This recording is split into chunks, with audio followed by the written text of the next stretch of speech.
जी हां दोस्तों, देहरादून से एक बड़ी चौंकाने वाली खबर सामने आई। क्या प्रधानमंत्री नरेंद्र मोदी के दौरे से ठीक पहले सुरक्षा एजेंसियों ने एक बड़ी साजिश को नाकाम कर दिया? ये सवाल पूछा जा रहा है। एक ऐसा व्यक्ति गिरफ्तार हुआ है जिस पर आरोप तमाम लग रहे हैं वो पाकिस्तान से जुड़े आतंकियों के इशारे पर देश के खिलाफ काम कर रहा था। इतना ही नहीं है, उसके पास से असलहा बरामद हुआ है जिससे इस पूरे मामले की गंभीरता और बढ़ गई। सोचिए, जिस समय पूरा प्रशासन वीवीआईपी दौरे की तैयारी में जुटा था, उसी बीच शहर के अंदर ही देश विरोधी साजिश रची जा रही थी। आखिर कौन है ये युवक, किसके संपर्क में था और क्या था इसका पूरा नेटवर्क? इन सभी सवालों के जवाब देने के लिए आया हूं दोस्तों अपने इस रिपोर्ट के जरिए। नमस्कार, पहला मैं पंकज रौतेला, आप देख रहे हैं अपना उत्तराखंड न्यूज।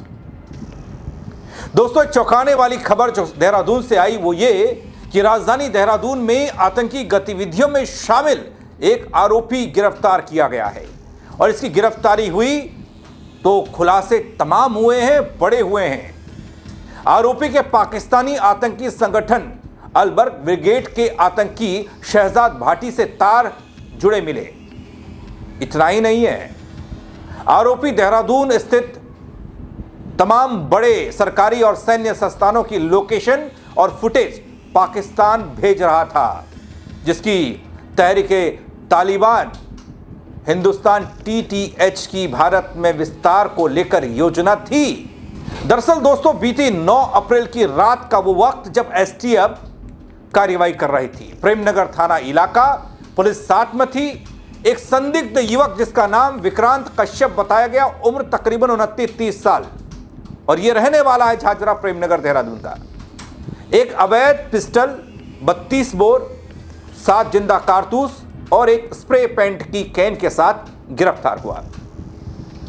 गिरफ्तार आरोपी इंस्टाग्राम और व्हाट्सएप के माध्यम से पाकिस्तान में बैठे आतंकी शहजाद भाटी और उसके साथी राणा के लगातार संपर्क में था। यह खुलासा इसकी गिरफ्तारी के बाद पुलिस ने किया है। जो ऑर्गेनाइजेशन है तहरीके तालिबान, तो ये कई राष्ट्र विरोधी गतिविधियों में जो है इसका नाम आया है। गुरदासपुर में जो है थाने के ऊपर बम फेंके गए थे, ग्रेनेड वगैरह, उसमें भी उसका नाम था। तो उससे ये जुड़ गया था तहरीके तालिबान, और उसका जो है इसने कई जगह स्प्रे पेंट पे प्रचार भी करना शुरू कर दिया था, टीटीएच करके ना। तो इस तरीके से हर तरीके से उसके एविडेंस जो है वो राष्ट्र विरोधी गतिविधियाँ, राष्ट्र विरोधी लोग, उनके साथ जो है लगातार जो है वो ये सारे गैंगस्टर को फॉलो कर रहा था। जितने भी वो जो हमारे लॉरेंस बिश्नोई, उसका राइवल गैंग, भाटी भट्टी, शहजाद भट्टी, ये सब जो है इंटरनेशनल लेवल के जो है गैंगस्टर्स है, उनको फॉलो करता था। और वहाँ से फिर वो लगातार उनके टच में भी आ गया। उनके कुछ जो उसका शहजाद भाटी का हैंडलर है राणा, वो जो पाकिस्तान कराची बेस्ड है, उससे लगातार टच में था। ये अपना जो एनक्रिप्टेड ऐप्स वगैरह है उनसे वो बातचीत। एक पिस्टल मिली है जिसमें मेड इन इटली लिखा हुआ 7 कारतूस मिले हैं, तो उसको फरवरी के महीने में उपलब्ध कराए गए थे व्यक्ति द्वारा। इसके बारे में भी कुछ क्रेडिबल इन्फॉर्मेशन डेवलप कर रहे हैं हम लोगों से। तो कहीं ना कहीं लगातार संपर्क में होने से यहाँ के सबसे महत्वपूर्ण था कि देहरादून एक राजधानी के साथ साथ यहाँ पर हमारा आई में है और बहुत महत्वपूर्ण प्रतिष्ठान और अन्य इंपॉर्टेंट चीजें हैं। उन सब की लोकेशंस की रेकी करना या और भी प्रतिष्ठानों की रेकी करके फोटोग्राफ भेजना, उनकी लोकेशंस भेजना, तो कहीं ना कहीं एक आगे चल के इसको यूज करने के बाद था। चूंकि ऐसी बहुत सारी बातें निकल के आई कि जहाँ पर ये बम, तो लगातार फिर हो सकता है उसको अभी कुछ बड़े टास्क भी मिलने वाले थे, वो अभी हम लोग उसकी जांच कर रहे हैं। तो उसने कई ऐसे आपत्तिजनक फोटो वीडियो यहाँ से शेयर किए हैं जो देहरादून के हैं। तो उससे अभी जो सीजर हुआ है, सीजर में काफ़ी इसमें सामग्री है, एविडेंसेस है काफ़ी सारे, तो उस पर जांच कर रहे हैं हम लोग सारा जो है। वहीं दोस्तों, उत्तराखंड एसटीएफ ये बताती है कि पेशेवर अपराधियों और असामाजिक तत्वों समेत राष्ट्र विरोधी तत्वों के संबंध में जो इनपुट मिला उस पर कार्रवाई हुई। संदिग्ध व्यक्तियों की गतिविधियों को देखा जा रहा है, ट्रैक किया जा रहा है, लगातार निगरानी मौजूदा वक्त में एक तरफ पुलिस प्रशासन, दूसरी तरफ एसटीएफ के लोग कर रहे हैं। जैसा कि आप सब जानते हैं, देहरादून में बीते कुछ वक्त में बहुत सारी आपराधिक घटनाओं ने पुलिस को चुनौती दी। उसके बाद पुलिस ने अलग अलग टीमों के जरिए अलग अलग ऑपरेशन चलाए हुए हैं। उसी ऑपरेशन का हिस्सा जिसमें यह गिरफ्तारी हुई है। और जिसके तार पाकिस्तान से जुड़े आतंकी संगठनों से जुड़े। भारतीय युवकों को इंस्टाग्राम समेत अलग अलग सोशल मीडिया के माध्यम से फॉलोअर्स बनाने, फिर उनसे स्लीपर सेल के रूप में अवैध गतिविधियां करवाने से जुड़े इनपुट मिले और तब जाकर एक गिरफ्तारी हुई। इसमें बेसिकली सर क्योंकि लिखने वाले लोग भी हैं तो थोड़ा सा बैकग्राउंड बाकी तो फाइट मार सकता रहेगा। प्रेस नोट में भी ऐसे लोग हैं जो कुछ लोग रेडिकलाइज कब होते हैं जब किसी को फॉलो करते हैं, धीरे धीरे उसी माइंडसेट में चले जाते हैं। तो ये लड़का जो है उस माइंडसेट में गया, चूंकि जो मूसेवाला की जो हत्या हुई थी ये उसका फॉलोअर था और उसकी हत्या होने के बाद ये उसके वीडियो देखता था। उसने जब देखा कि एक शहजाद करके जो है ये जो है इसने जो चैलेंज किया कि मैं इसकी हत्या का बदला लूंगा, शहजाद भट्टी ने। और जो शहजाद भट्टी है वो लॉरेंस बिश्नोई गैंग में पहले साथी भी लोग काम करते थे, इसके बाद ये गैंग से अलग हो गए और ये शहजाद भट्टो जो अपनी एक ऑर्गेनाइजेशन पाकिस्तान में बैठकर वहाँ से यहाँ के यूथ को जो है कहीं ना कहीं जो उससे जुड़ रहे थे अलग अलग माध्यमों से, ऐप के माध्यम से वो उनको वो यूज करने लगा। इसी टच में आने के बाद उसको एक प्रलोभन मिला कि अगर तुम हमारा एक काम करोगे या हमारे लिए काम करोगे तो तुम्हें हम दुबई में सेटल करा देंगे। और इस प्रलोभन के तहत उसका आधार कार्ड, पैन कार्ड, उसका दोबारा पासपोर्ट बनेगा और तुम नेपाल के रास्ते से तुम्हें दुबई बुला लेंगे, लेकिन उसके पहले कुछ काम करने पड़ेंगे। तो ये लगातार उनके लिए, जैसे सर ने बताया अभी कि सामरिक महत्व के जो हमारे यहाँ प्रतिष्ठान है जो भी इम्पोर्टेंट है उनकी लोकेशंस भेजना, उनके जो फोटोग्राफ भेजना, वीडियो भेजना, यहाँ तक बताया गया कितने CCTV कहाँ लगे और क्या लगे हैं। और बहुत सारी चीज़ें हमें उससे रिकवर हुई हैं, जो उसके फ़ोन से जो हमने रिट्राइव हुई है, रिकवर हुई है या जो पता चली कि लगातार टच में था। इनफैक्ट उससे दिल्ली का रास्ता ही पूछा गया कि दिल्ली वहाँ से कितनी दूर है, अगर कोई काम बताया जाएगा तो कितना टाइम लग सकता है।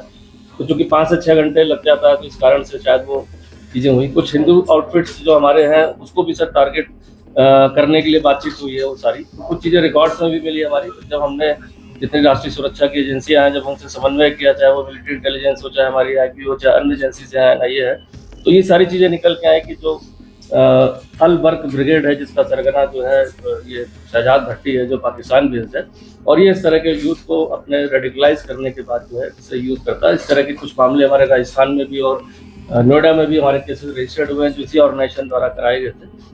तो बाकी इसमें और भी जो डिटेल हमारी पूछताछ में निकली उसके आप वहीं दोस्तों STF ने मुखबिर की सूचना पर और टेक्निकल सर्विलांस के जरिए ये जानकारी निकाली, जिसमें पता चला कि विक्रम नाम का यह युवक जो झाझरा क्षेत्र प्रेमनगर देहरादून में रह रहा था, मौजूदा वक्त में पाकिस्तानी आतंकी ISI एजेंट शहजाद भाटी और उसके साथी राणा के संपर्क में है, जो सोशल मीडिया के माध्यम से शहजाद भाटी से दिशा निर्देश ले रहा था। और इसके बाद STF ने दबिश दी, विक्रांत को गिरफ्तार किया।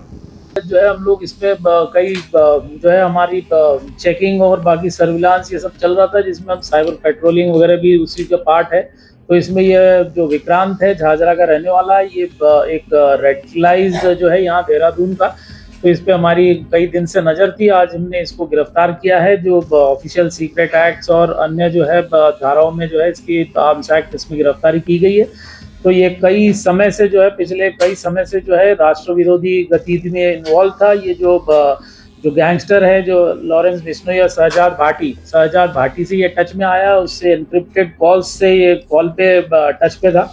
उसके अलावा उसका जो हैंडलर है राणा, जो कराची बेस्ड पाकिस्तान बेस्ड है, उससे लगातार जो है इसकी रिकॉर्डिंग से इससे जो सीजर्स हुए हैं, सीजर्स में जो है इससे जो एविडेंसेस मिले हैं उसके आधार पे जो है काफ़ी जो है सेंसिटिव जानकारियाँ आई है आपत्तिजनक, जिसमें कई इसमें फ़ोटो वीडियोस जो है यहाँ के जो वाइटल इंस्टॉलेशन से उसको जो है वो एनिमी जो है टेरिटरीज को जो है वो प्रोवाइड कराए हैं। तो इसमें एक गंभीर मामला है। इसमें जो TTH ऑर्गेनाइजेशन है तहरीक तालिबान, जो कि एक राष्ट्र विरोधी गतिविधियों में भी आई है जो ऑर्गेनाइजेशन, उसके साथ ये लिंक हो गया और उसके दिए गए टास्क को वो धीरे धीरे ये एक टास्क को जो है अंजाम देने लगा था। तो इसी दौरान जो है कोई बड़ी वारदात को अंजाम देने के पहले जो है उत्तराखंड पुलिस ने जो है इसको अरेस्ट कर लिया है विक्रांत को। ये STF उत्तराखंड की एक बड़ी कार्रवाई है, अच्छी टीम के द्वारा जो है एक प्रोएक्टिव वर्क है, जिसमें जो है हम लोग ने बड़ी वारदात होने से पहले जो है इसमें जो है इसको एक इटली मेड जो है पिस्टल है, इसके साथ जो कार्ट्रिज है इसके साथ जो है वो कारतूस के इसको जो है अरेस्ट किया हुआ है। दोस्तों पूछताछ हुई, लंबी पूछताछ, और आरोपी विक्रांत ने एक एक कर राज उगलने शुरू कर दिए। बताया कि वो पंजाबी सिंगर सिद्धू मूसेवाला का फैन था, उसकी हत्या से वो नाराज था और उसकी हत्या करने वालों से बदला लेना चाहता था। इस बीच इंस्टाग्राम पर पाकिस्तानी शहजाद भाटी ने सिद्धू मूसेवाला की हत्या करने वाली बदला लेने के संबंध में रील और पोस्ट डाली थी, जिस पर उसका ध्यान गया, उससे वो प्रभावित हो गया और उस शख्स से उसके तार जुड़ गए। दोस्तों, विक्रम ने शहजाद भाटी के इंस्टाग्राम अकाउंट को फॉलो करना शुरू किया और कुछ दिन बाद व्हाट्सएप और इंस्टाग्राम के माध्यम से उसके संपर्क में आ गया और उसके बाद शहजाद भाटी ने उसे कुछ टास्क दिए डाले, जिसमें देहरादून और आसपास के मुख्य स्थलों और पुलिस थानों की वीडियो बनाकर भेजने के लिए कहा गया। इसके बाद दोस्तों विक्रम को टास्क पर टास्क मिलता गया और वो काम करता गया। देहरादून के महत्वपूर्ण भवन संस्थान जैसे आईएसबीटी का इलाका, पुलिस मुख्यालय का इलाका, प्रेमनगर का इलाका, आईएमए, एफआरआई, ओएनजीसी, ये महत्वपूर्ण सरकारी भवन जो देश के सबसे बड़े भवन हैं, सबसे बड़े कार्यालय हैं, इनकी वीडियोस बनाकर भेजने का काम ये पूछताछ में बताया गया। विक्रम ने बताया शहजाद भाटी ने उसे इन जगह पर जाकर वहां की डिटेल जुटाने के लिए कहा। दोस्तों, इतना ही नहीं, एक और जो खुलासा विक्रम ने किया है, विक्रम ने यह कहा कि उससे फुटेज मांगे गए, वीडियोस मांगे गए और उसके बाद यह भी उससे कहा जा रहा है कि इन इलाकों को, इन भवनों को उड़ाने का काम आप करोगे। यानी विक्रम को यह जिम्मेदारी भी दी जा रही थी, जिसके लिए बम, हथियार और पैसे एक गुज्जर नाम के व्यक्ति की ओर से देने की बात की गई। साथ ही दोस्तों विक्रम ने आगे बताया कि उसके बाद उसे शहजाद भाटी ने टास्क दिया, देहरादून के महत्वपूर्ण भवनों पर नजर रखे और इनको उड़ाने का काम आप ही को दिया जाएगा, यानी कि उसी को दिया जाएगा। महत्वपूर्ण सरकारी भवनों पर तहरीके तालिबान हिंदुस्तान TTH लिखने को कहा, जिसके लिए आपको याद होगा मैंने शुरुआत में बताया था, जब गिरफ्तारी हुई तो उसके पास से क्या मिला, असला तो मिला ही मिला, साथ ही एक स्प्रे कलर की बोतल भी मिली। वो इसी का हिस्सा थी टास्क का, जिससे उनके संगठन TTH का नाम हो और लोगों में दहशत फैले। और फिर उसके बाद जब वो लिख दे फिर वीडियो बनाकर भेजे, ये सब कहा गया। ऐसे में विक्रम ने सेलाकुई में सुभारती अस्पताल के पास गली में स्थित एक फैक्ट्री के दीवार पर, आडवाणी पुल के पास और बालाजी मंदिर झाझरा के पास अलग अलग जगह पर स्प्रे पेंट की केन से ये TTH लिखकर वीडियो बनाकर भी भेज दिया। इतना ही नहीं, उसने झाझरा पुलिस चौकी की लोकेशन और वीडियोस फुटेज बनाकर पाकिस्तान तक भेज दिए। दोस्तों, पाकिस्तानी हैंडलर ने विक्रांत को दिल्ली स्थित एक संगठन के कार्यकर्ताओं और सुप्रीम कोर्ट के अधिवक्ता पर हैंड ग्रेनेड फेंकने का टास्क भी दिया था। ये खुलासे अब उत्तराखंड STF और पुलिस मिलकर कर रही है और ये सब विक्रम उगल रहा है। सभी टास्क के बदले उसे नेपाल के रास्ते दुबई ले जाकर वहां सेटल करने और अच्छा पैसा देने का प्रलोभन दिया गया, लालच दिया गया और इसी लालच में आकर वो देश के साथ गद्दारी करने लगा। लेकिन दोस्तों पकड़ा गया। दोस्तों, ये तब हो रहा है, ये खुलासा तब हुआ है जब प्रधानमंत्री नरेंद्र मोदी का कार्यक्रम देहरादून में होना है। तारीख है 14 अप्रैल। 14 अप्रैल को प्रस्तावित देहरादून दौरे से ठीक पहले राजधानी में एक बड़ा बम फूटा है। यह खुलासा हुआ है, समझ लीजिए। सुरक्षा मामला बड़ा चिंतनीय। इस घटना के बाद सुरक्षा एजेंसियों में हड़कंप मच गया, कान खुले के खुले रह गए, आंख खुले की खुली रह गई कि ये इतनी बड़ी साजिश हो सकता है। ये टास्क भी होता कि कहीं प्रधानमंत्री को निशाना बनाना। दोस्तों, पूरे शहर में कड़ी निगरानी उसके बाद बढ़ा दी गई है और शक्ति कर दी गई है। Special task force STF operation प्रहार के तहत प्रेमनगर क्षेत्र से एक युवक की गिरफ्तारी करती है और उसके बाद इस बात का खुलासा होता है कि कैसे एक युवक पाकिस्तान का एजेंट बन गया और भारत के साथ गद्दारी कर रहा है, देहरादून के साथ, उत्तराखंड के साथ गद्दारी कर रहा है। पाकिस्तान में बैठे आकाओं से वो कमांड लेता है, देहरादून के सैन्य और सरकारी प्रतिष्ठानों की लोकेशन भेजता है, वीडियोस भेजता है। और अच्छी बात यह रही कि इस 29 साल के युवा विक्रांत कश्यप की गिरफ्तारी हो गई। पुलिस के कब्जे में क्या आया? अवैध असला, 32 बोर की पिस्टल, 7 जिंदा कारतूस, स्प्रे पेंट का केन, मोबाइल फोन। जो मोबाइल फोन पुलिस ये कह रही है कि आने वाले वक्त में और राज खुलेंगे। क्या इतना भरी है या इससे भी और ज्यादा कुछ? ये तो शुरुआती मसला है, शुरुआती जांच है, शुरुआती पूछताछ है।